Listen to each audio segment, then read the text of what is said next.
Welcome to Childcare Conversations, the podcast where early childhood leaders like you get real-world strategies, honest talk, and a whole lot of support.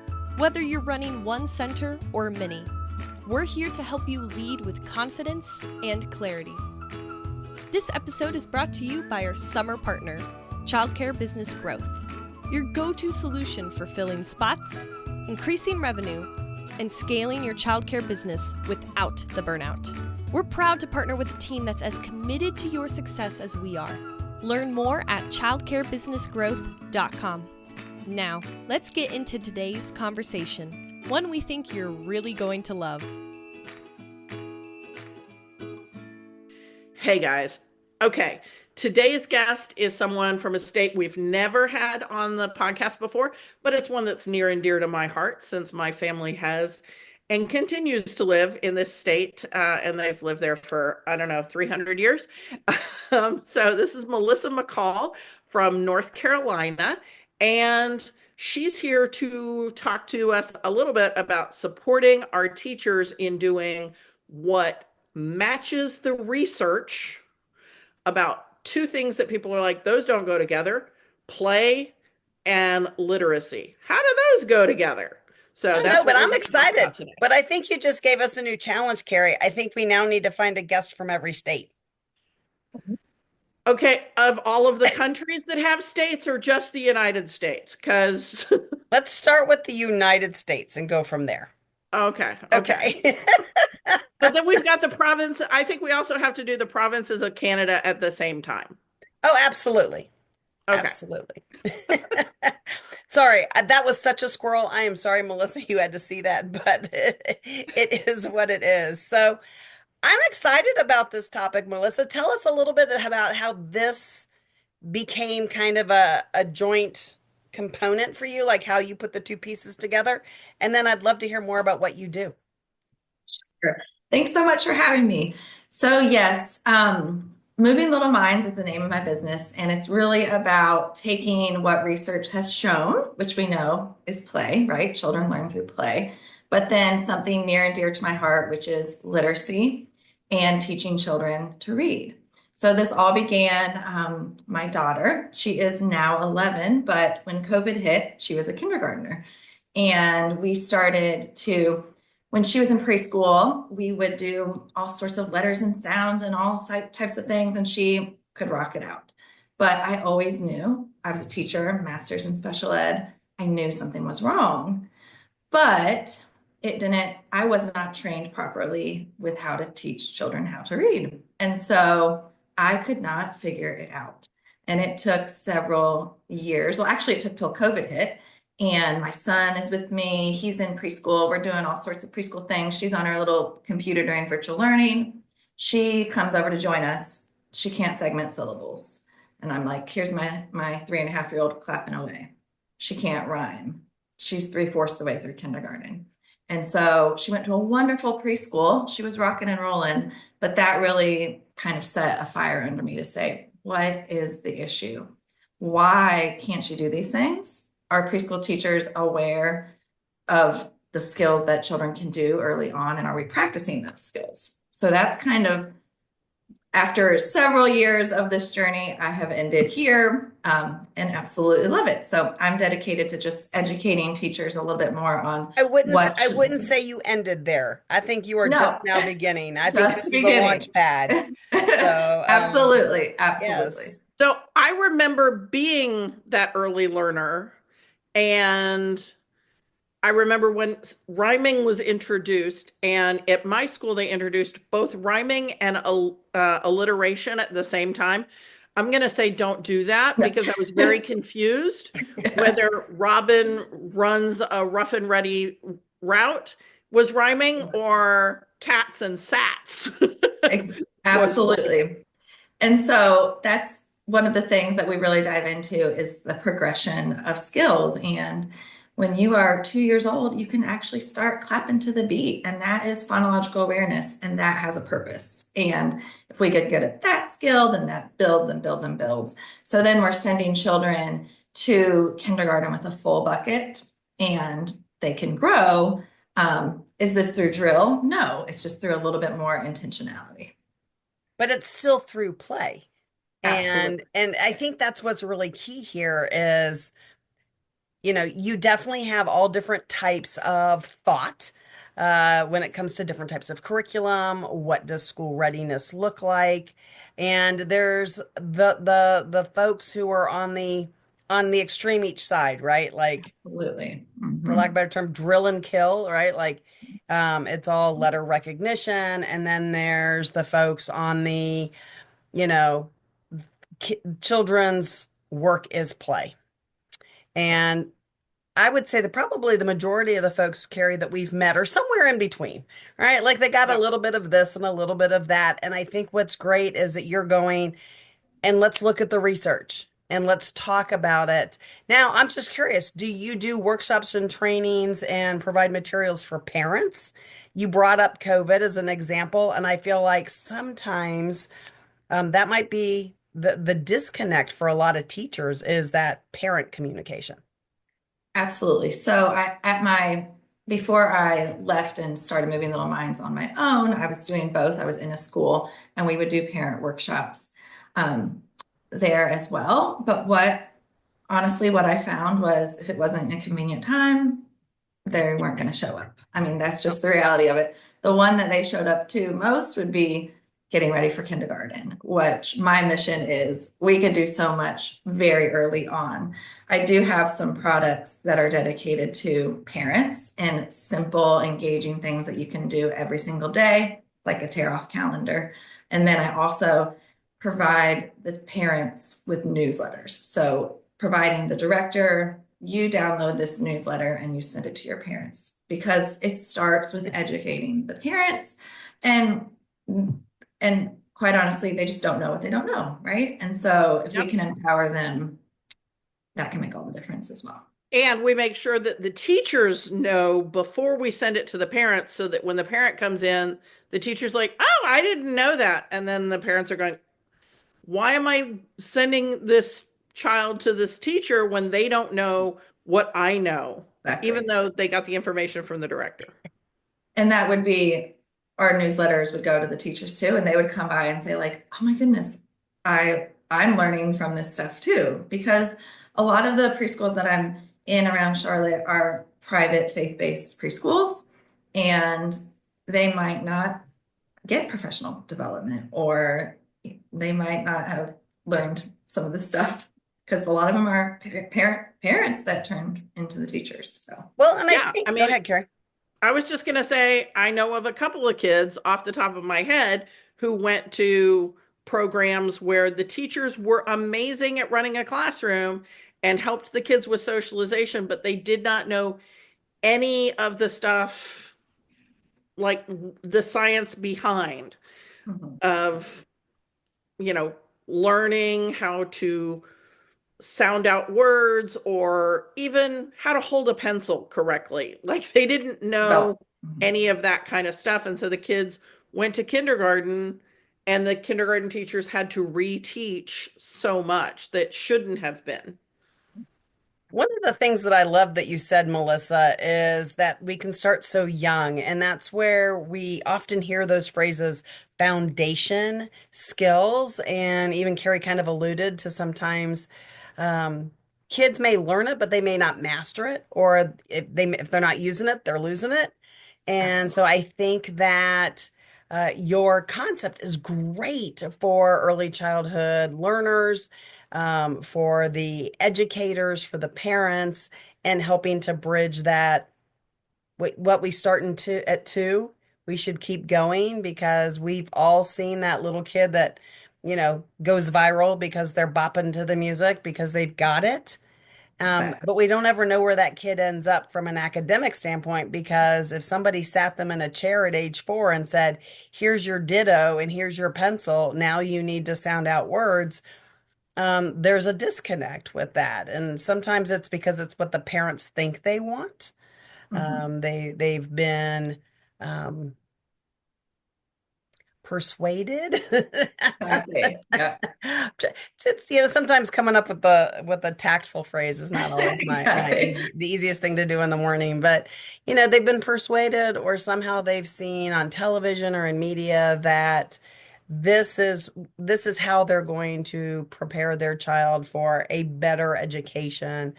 And there's not enough of us that are screaming, it starts with the play. It starts with the play.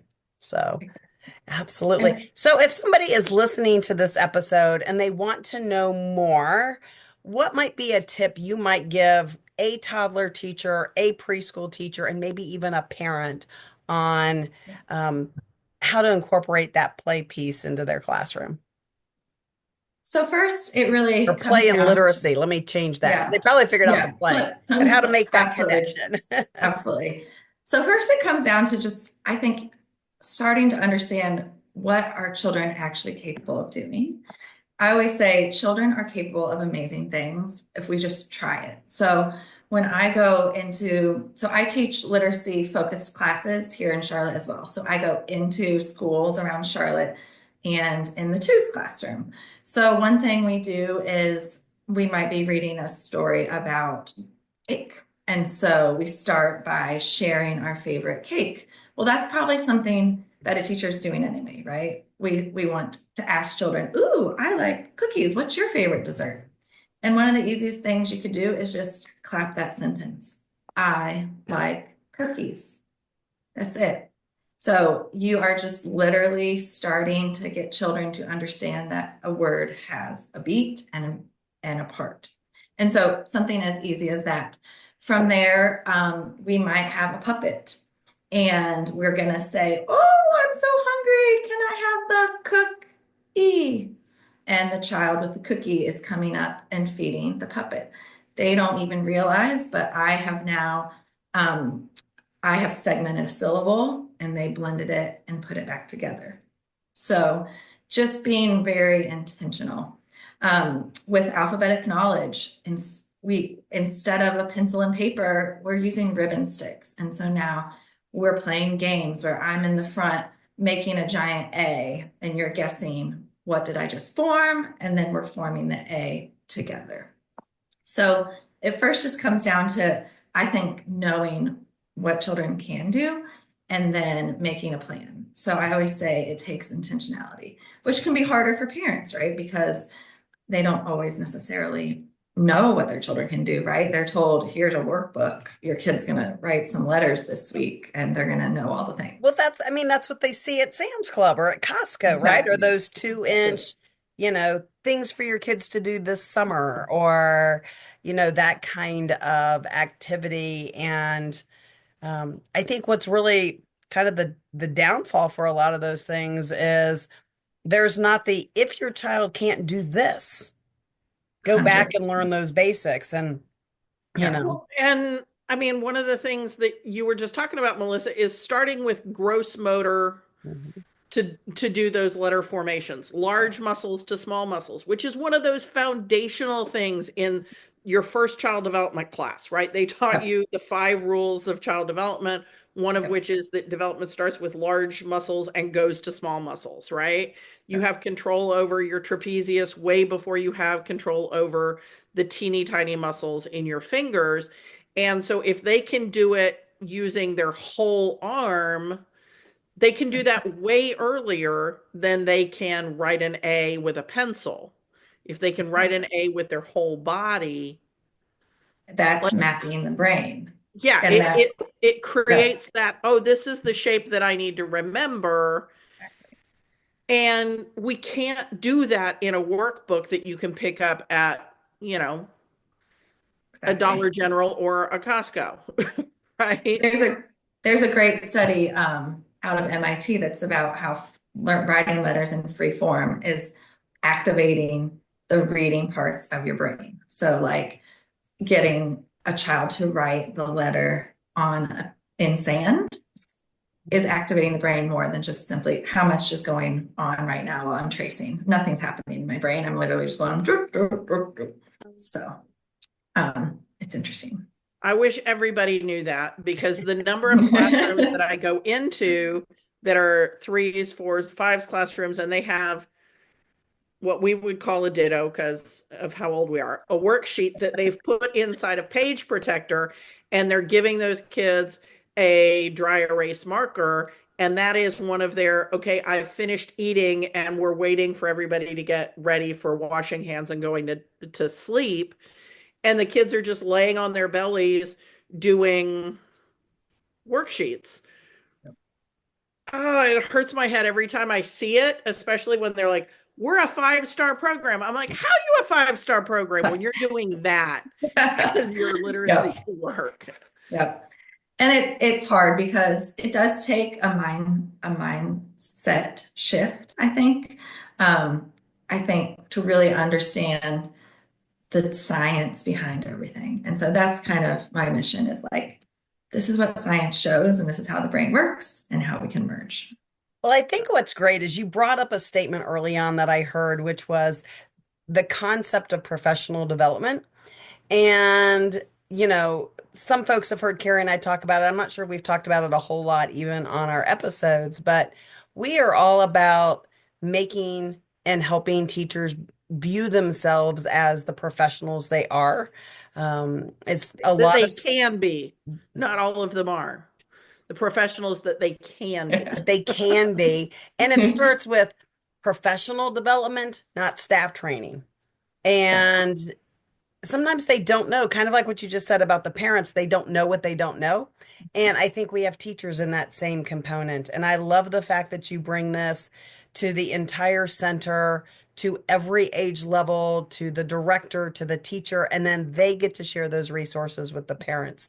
And I think that's the disconnect for a lot of professional development that we traditionally see that is for the classroom educator, that sometimes we forget that there has to be that connection, not only at the director level, right? So the director should have a clue on what you're learning at a conference or at a training, but also how do we share using the professional language of our industry, citing research studies for the parents. And I think that the fact that you give them all those tools is just a great resource, because the more we can sound like professionals that are highly educated, that are the experts in the field, the farther that's going to take everything you've just shared into the mind of a parent, because now they have a perception of you're not just a preschool teacher. You are an early learning leader. You are an early learning professional. And I just want to say, how does somebody who doesn't live in Charlotte, North Carolina, get your information, get you to support their staff and their parents? How can they access your information? That's a great question. And I do have online courses. So I do in-person trainings, live virtual trainings, and I have 2 courses out, one geared towards the littles, so it's called Littles in Literacy, and then one called Alphabet Academy, which is exactly what research shows for how to teach the alphabet. And back to what you were saying, Kate, with the training versus the development. I love this point because it starts with a mindset shift, right? We are adults and we can pretend that we are going to do what you tell us we have to do, and we probably aren't going to do it. But if we can change your mindset, and I start with every single training with the science of reading, which a lot of preschool teachers are like, what are you talking about? I teach 3-year-olds. Why does this matter? But it matters because 70% of 4th graders in the US right now are not proficient in reading. And that is the latest national data. And I bring this up to say that it starts with the foundation. So I talk about how a child learns to read and then take it back further and further and what happens in the brain. And from birth to 3, now we are at this rapid growth and development, and what we do now affects all the things later. And so trying to get them to open their mind to the fact that this stuff really does matter. And I 100% believe we preschool teachers can literally change the future of America, because I have seen it.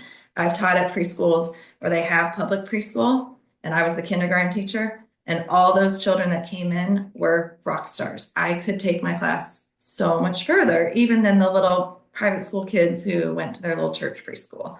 These were low income children who got public preschool, and they were well beyond this other side. So that's just my little soapbox of why we matter so much. Absolutely. Sometimes it's not necessarily the environment, it's who the educators are and the mindset those educators are coming to the table with. I love that. And we are definitely going to make sure in today's show notes that we have links to Melissa's programs, Melissa's courses. I don't know. I'm guessing that somewhere there's probably a book in there stewing somewhere. So maybe we'll have a book up sometime for Melissa as well.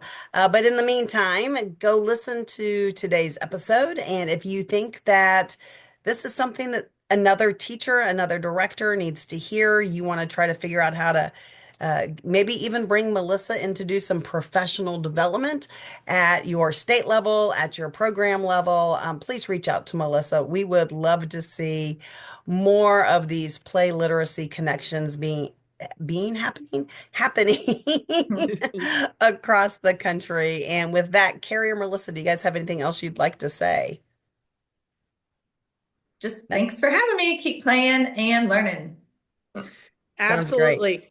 So if you learned something from this show, share it with somebody else who needs to know. And if you think that you have something to share with other people listening to the podcast, definitely go over to Childcare Conversations with Kate and Carrie and sign up. Be our next guest. Maybe you can bring some inspiration to people like Melissa has brought to us today. And we will talk to you next week. Thanks for tuning in. We love bringing you real talk and fresh insight from the world of early childhood education. Be sure to follow us on social media to stay connected and catch all of the latest episodes.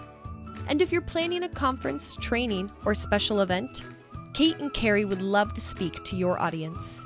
You can learn more about their keynote sessions and workshops at kateandcarrie.com. If you learned something today, share the show and leave us a review below. We'll see you next time on Childcare Conversations.